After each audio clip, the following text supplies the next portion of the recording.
एक बार की बात है, एक घने और रहस्यमय जंगल में राज नाम का एक युवा लड़का रहता था।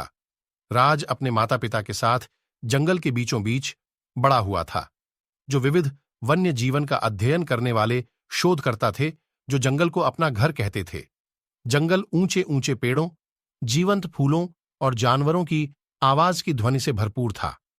राज साहसी और जिज्ञासु था। वह अक्सर अपने घर के आसपास के जंगल में घूमता रहता था। उनके मन में उन जानवरों के प्रति गहरा सम्मान था जिनसे उनकी दुनिया जुड़ी हुई थी। उनमें से सबसे राजसी और भयानक तारा नाम का बंगाल टाइगर था।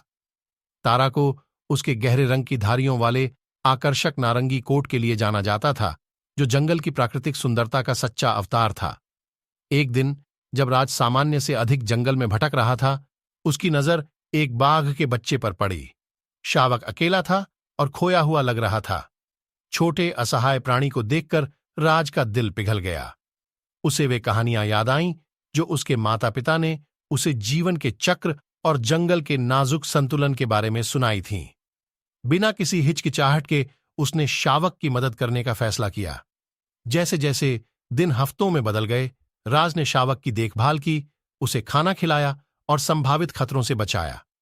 उन्होंने शावक का नाम कवि रखा, जिसका अर्थ था कवि, क्योंकि उनका मानना था कि जंगल की कविता की अपनी भाषा होती है। कवि के साथ राज का बंधन मजबूत हो गया और वे अविभाज्य साथी बन गए। हालांकि जैसे जैसे कवि बड़ा हुआ, राज को एक कठिन निर्णय का सामना करना पड़ा। वह जानता था कि कवि जंगली था और उसे अपनी तरह से फिर से परिचित कराने की जरूरत थी।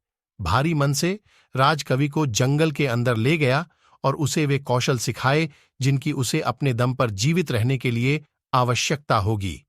एक दोपहर जब राज एक झरने के पास बैठा कवि को अपने शिकार कौशल का अभ्यास करते हुए देख रहा था, झाड़ियों में सरसराहट ने उनका ध्यान आकर्षित किया। तारा, भयंकर और राजसी मां बाघिन बाहर निकलीं। राज का दिल जोरों से धड़क रहा था। उसे यकीन नहीं था कि तारा उसकी उपस्थिति पर क्या प्रतिक्रिया देगी। तारा को आश्चर्य हुआ जब वह सौम्य भाव से राज और कवि के पास पहुंची। यह ऐसा था मानो उसने राज द्वारा उसके शावक के प्रति दिखाई गई दयालुता को पहचान लिया हो। तारा की अंबर आंखों में जिज्ञासा और कृतज्ञता का मिश्रण था। उसने कवि के साथ राज के संबंध को स्वीकार करते